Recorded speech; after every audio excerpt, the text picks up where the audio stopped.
Welcome back to olliegolf.com. I am the host and founder, David Igono. Today, I have a special guest, Coach Terrance Stewart at UNCG, University of North Carolina, Greensboro, the men's golf coach. Coach, how are you doing today? I'm doing great. Thank you, David. How about you? I'm good. Like I said earlier, the weather is turning, finally feels like spring, so, has an extra bounce in my step. So there you go. I like it.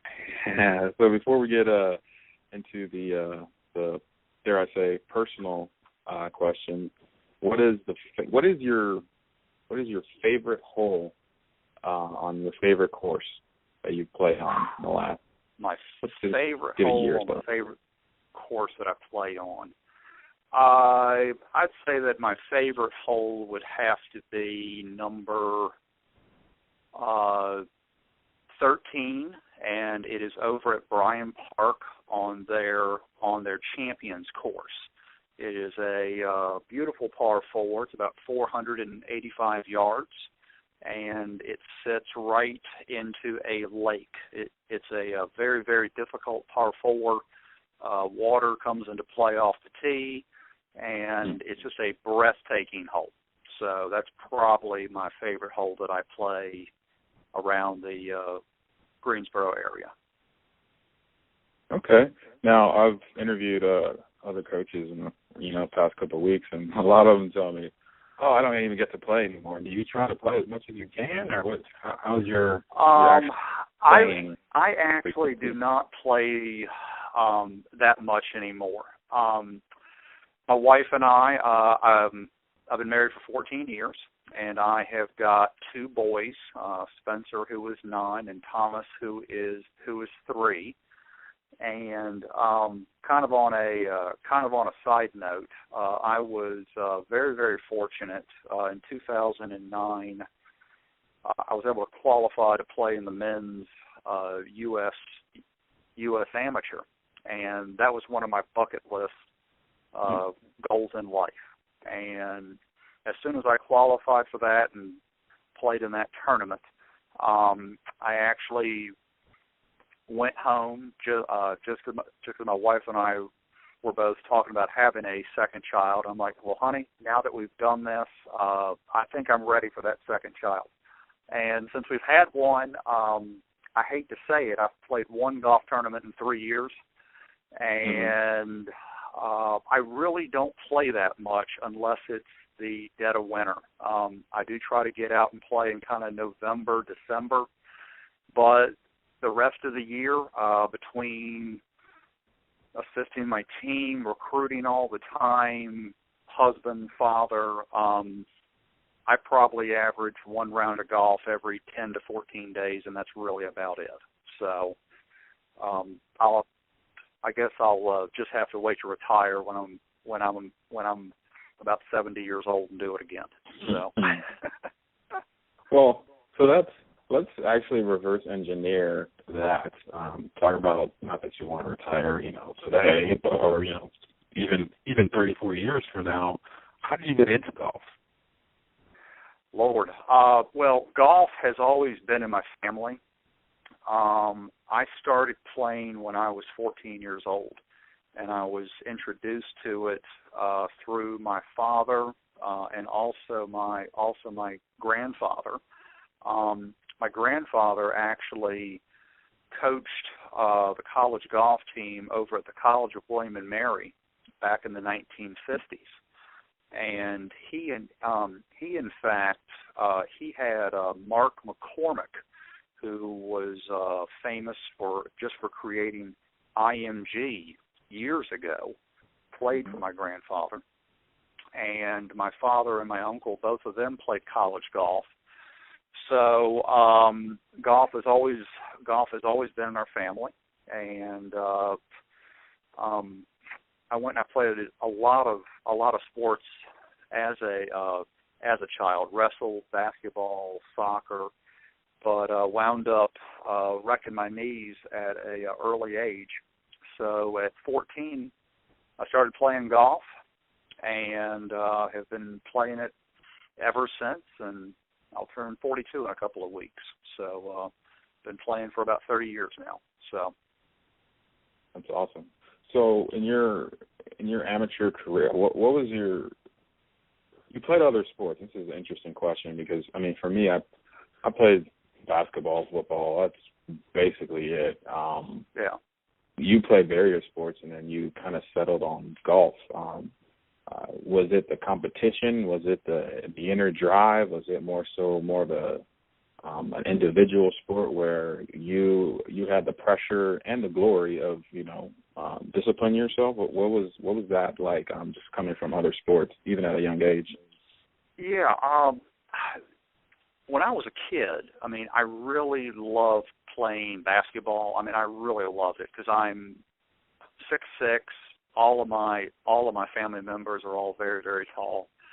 But the one thing that would bug me when I was younger about playing the team sports was sometimes you had teammates who weren't practicing as hard, trying as hard, and it's something that really bothered me. And I found with golf, especially after I had kind of wrecked my knees, golf was a sport where it was totally up to me. If I went and I practiced hard enough, put in the time, then there was absolutely no one else to blame. I mean, it was me and like only me. So whether I shot 80 or shot 71, I mean, it was, completely in my hands how things were going to wind up. And so that's what really kind of drove me to golf, but also just playing sports my whole life. I mean, I'm just like all high-level coaches and athletes, all of us are very, very competitive, and I just hated to lose. So this way, if I went and put in the right amount of time myself, I mean, I could certainly try to, win. So. Okay, so I mean, and that's coming from a team sports background. That for me is just eye-opening because I never really thought of it that way. I always just like to compete, and it's only till I got to college when I mean, hopefully everybody has fun in whatever sport they play in high school. I'm not saying that like it's a chastising type of statement, but you should have fun in high school. But usually once you get to college, or in some cases, I guess in other sports you can turn pro or whatever. But once you get to college, it becomes more of I'm going to say vocation. It's something that you kind of have to focus on, or you won't play, or even worse than that, in my opinion, you'll hate it, and you'll give it up as soon as you can. So just that pressure and honestly that independence, that autonomy to perfect your game and to just not have to worry about weak links. If you're the weak link, you know exactly what you need to work on, and your success or failure is your own, and you have to own that. And that's, to me, every time I hear it, I'm just like, man, like, is that really how it is in golf? And it's like, yeah. I mean, it's like I said, growing up in a team sport dynamic, it's more so like, what can I do to help the team win? I just need to do my role, do my part. Well, for every guy like that, there's at least one other guy who's just like, I'm going to do whatever I want. I mean, not in a selfish sense, but they're going to naturally gravitate to what they're good at. And what you're good at isn't always what helps the team. Correct. So, yeah, I mean, you would certainly see that throughout like college golf as well. I mean, you are dealing with players who have got very strong personalities, and one of my biggest jobs is to individually handle every single player, along with also trying to foster that team atmosphere, because golfers, tennis players, I mean, a lot of them have those strong personalities. Some of them can be borderline cocky, arrogant, and you're really trying to, take these strong egos and try to blend them together to have that championship program. Yeah. So let's fast forward. Let's not. We don't want to spend the whole time talking about when you were 14 your golf career. Tell us about college and just. I mean, you're a coach now. Did you ever see yourself being a coach? No, I mean I never really thought about coaching. Growing up, I always saw myself becoming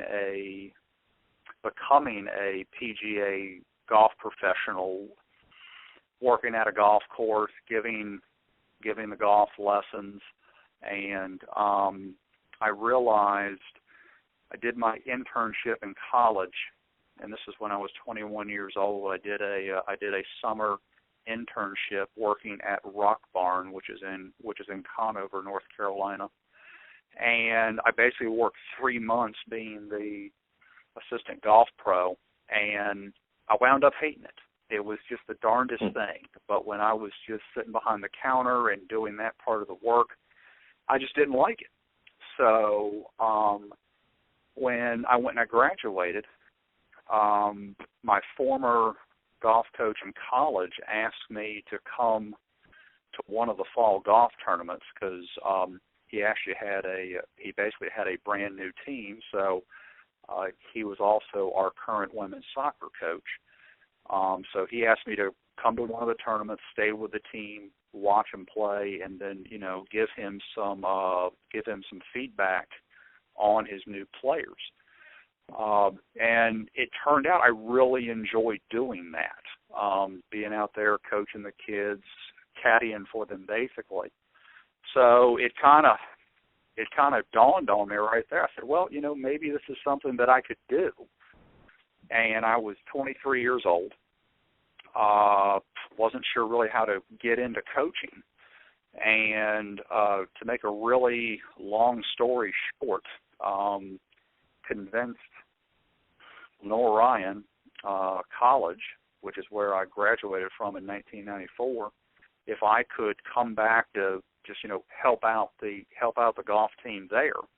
And they were very kind, and they made me the volunteer assistant men's golf coach, which is a major title, I know. And they let me live in a dorm room, gave me some passes to eat in the cafeteria. I got a couple of part-time jobs to go along with it, and within 2 years they made me the full-time men's golf coach. Allowed me to start a ladies golf team there in 1998, and then I moved on to UNC Greensboro in 2001.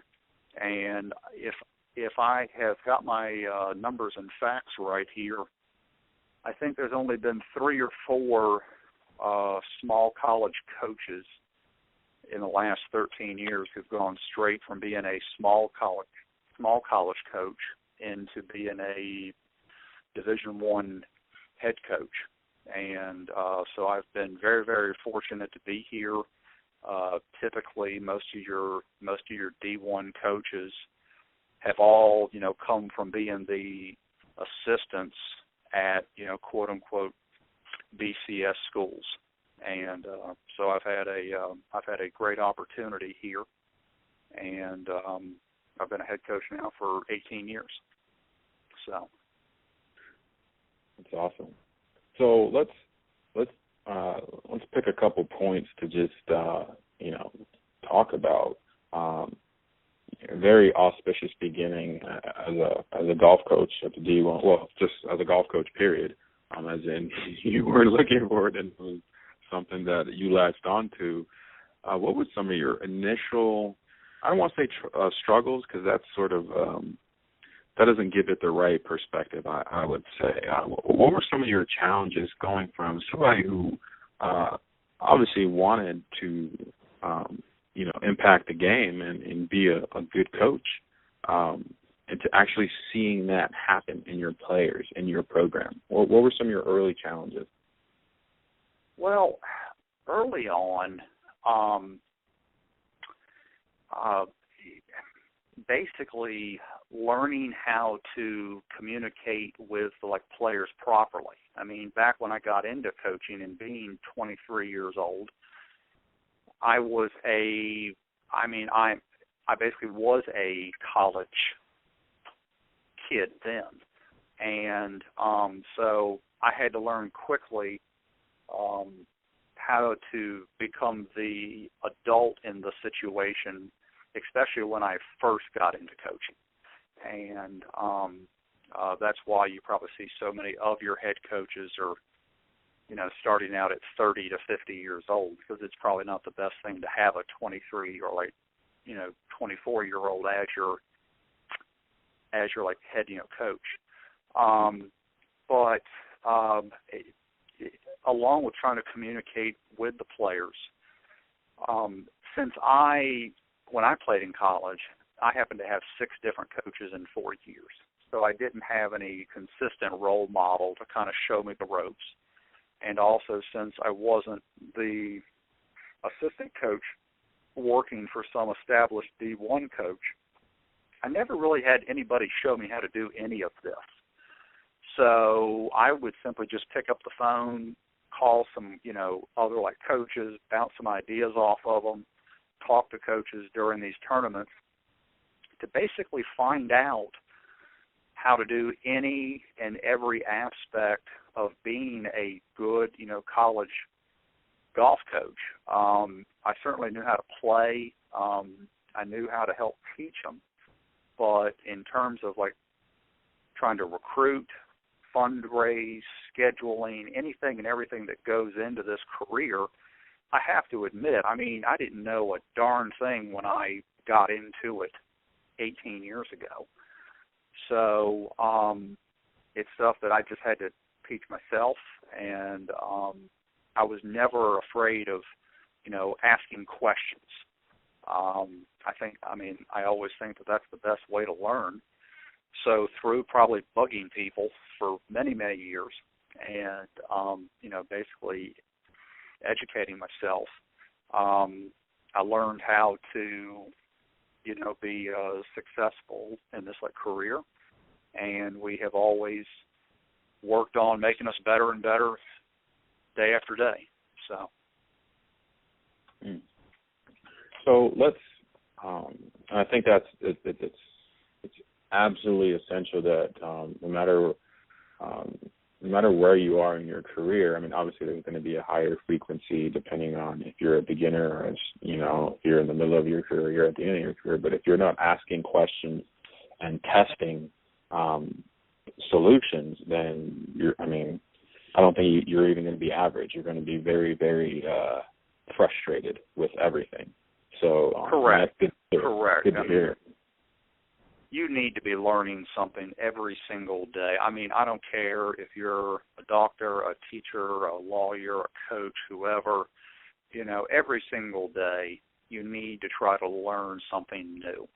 And the second that you think you know everything about a subject, someone else is going to wind up passing you by.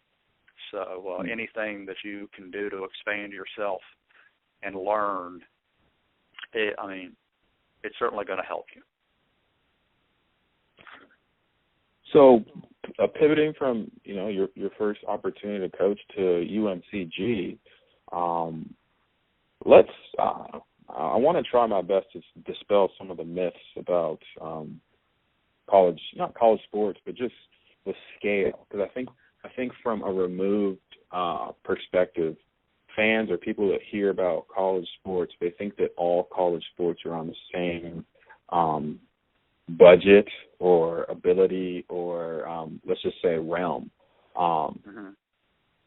What is it like being at a smaller school at a sport like golf that isn't football or basketball, where you're for lack of a better phrase, you're a bigger revenue maker? What are some of your challenges and some of the things that you make sure that you implement that whether, say, I'm a small business owner who, would like to know how you do it on a smaller budget, or just your strategy, just going into tournaments and managing a budget and forecasting the future and other, say, tournaments that you want to be in or what have you. Yeah, it's, people would probably be amazed at what we do spend, especially on like certain items. I mean, I have heard of SEC golf programs, spending, $25,000 to $50,000 a year on their recruiting budget.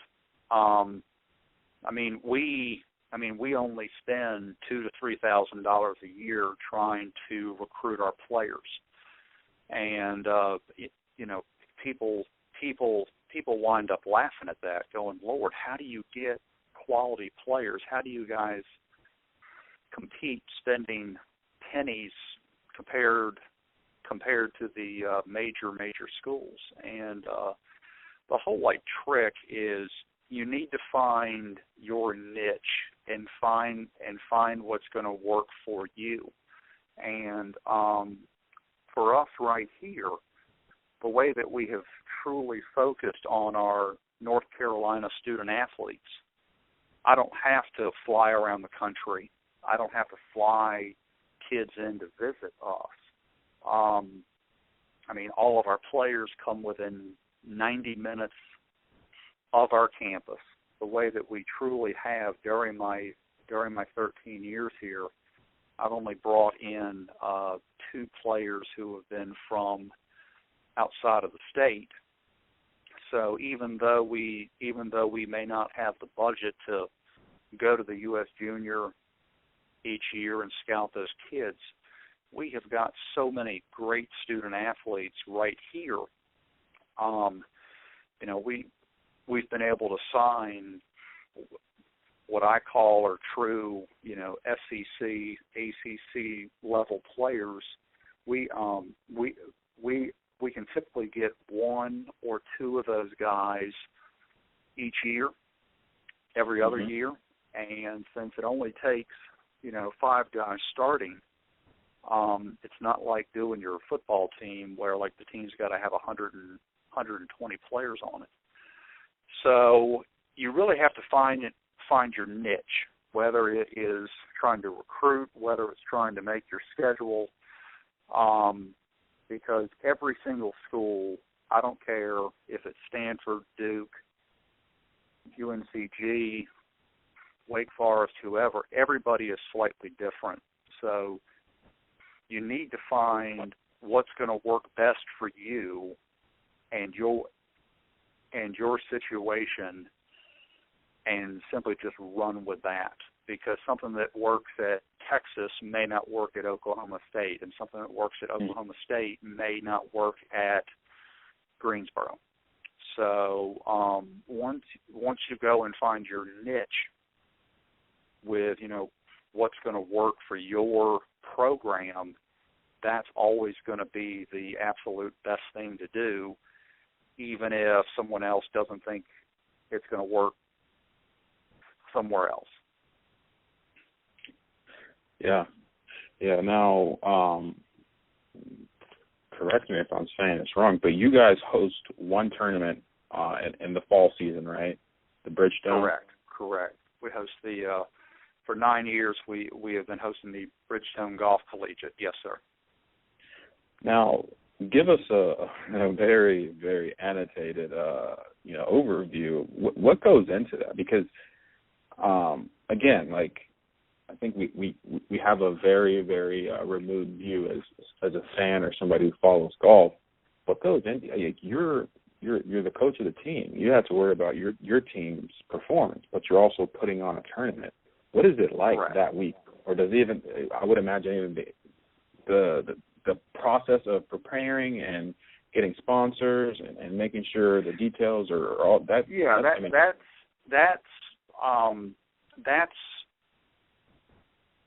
that's one of the main parts to our entire program here.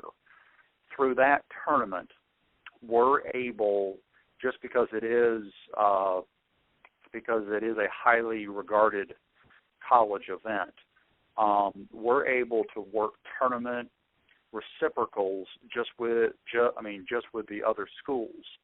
So by building that schedule, we can then use that schedule to try to recruit very good student athletes.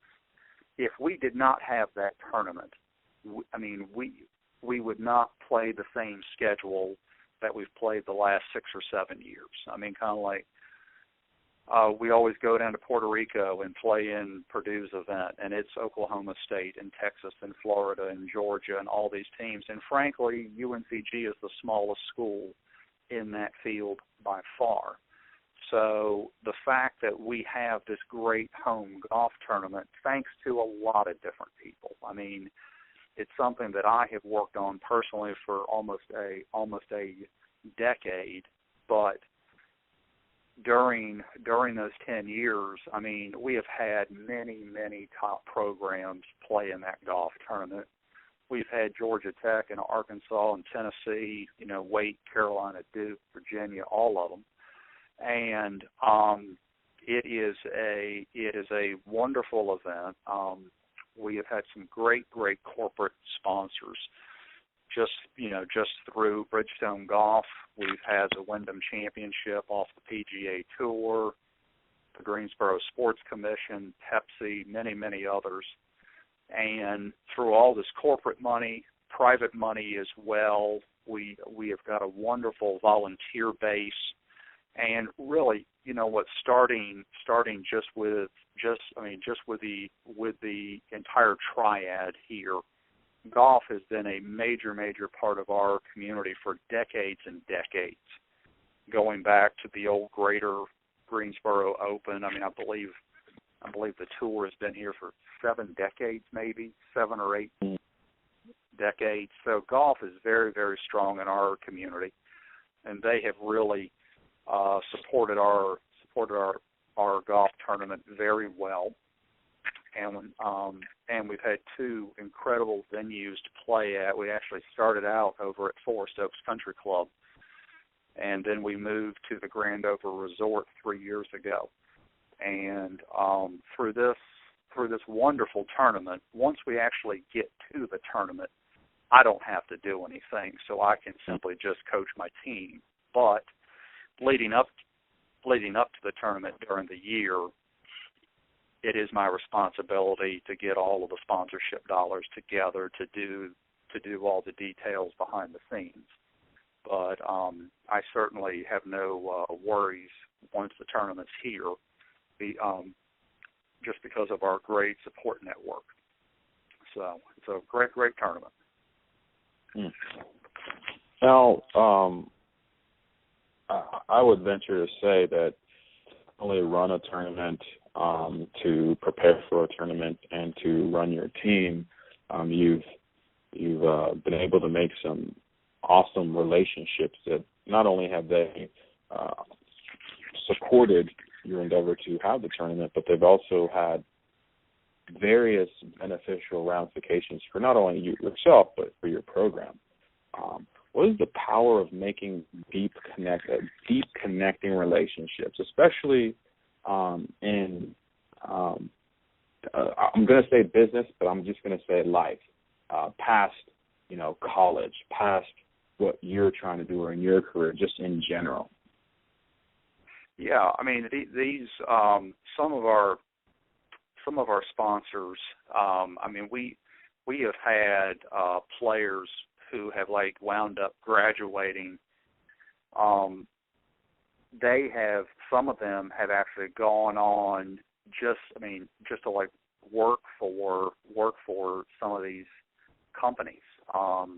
During our college am for that tournament, we're able to get the owners and managers of all these businesses to go out and play with our student athletes, and just to be able to help open those doors to these kids as they wind up graduating from here.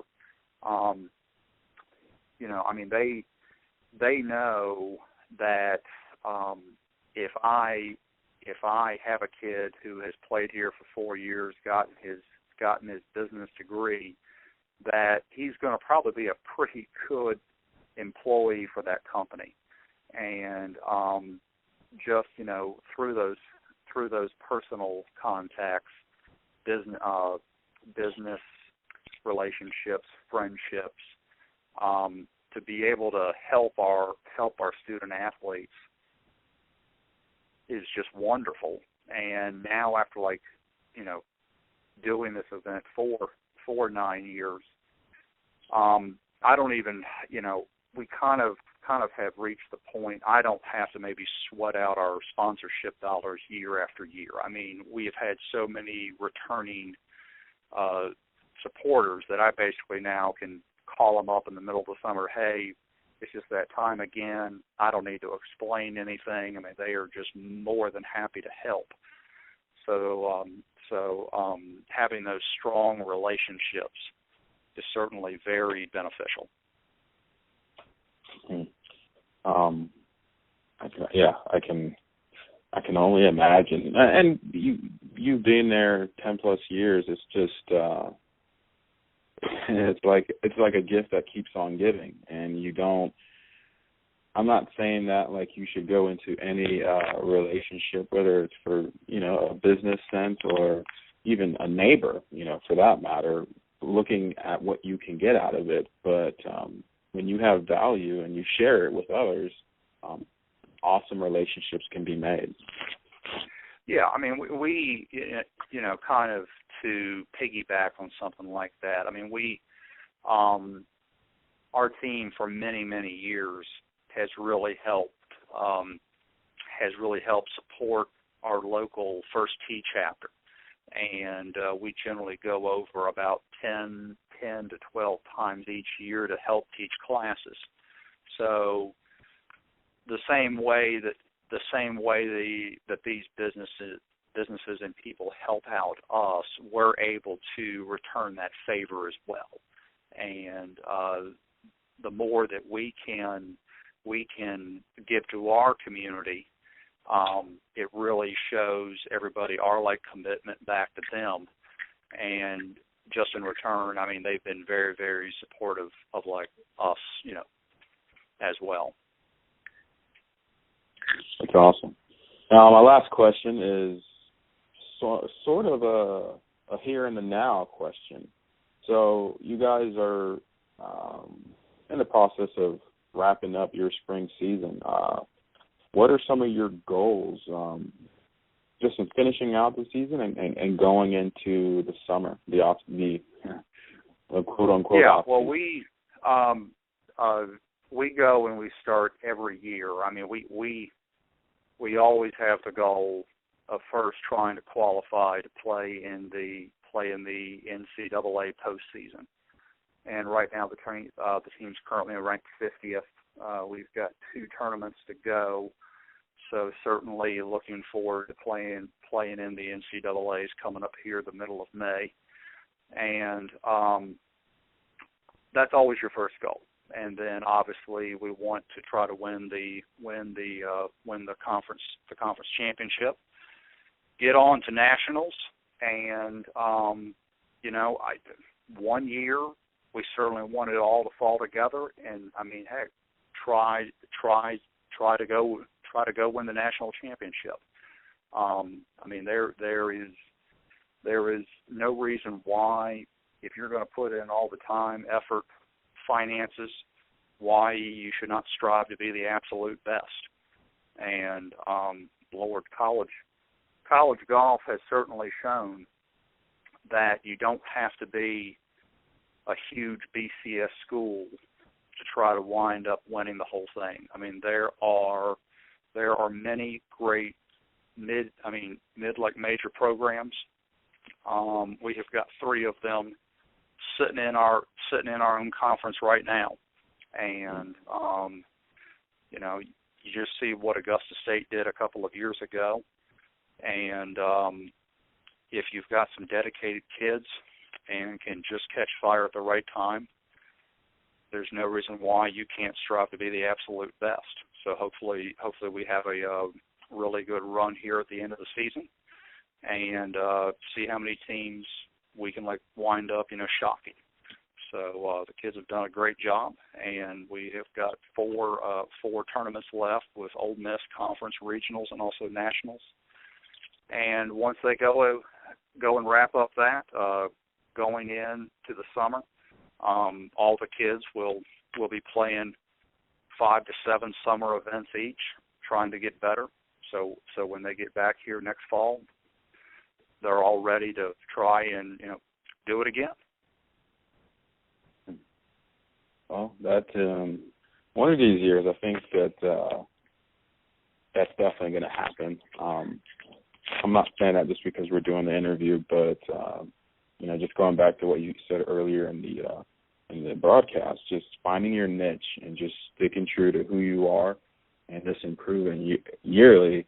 And one of these years, you guys are going to catch that lightning in a bottle, and it's going to work out. Yeah. Correct. Thank you. And yeah, that's the thing.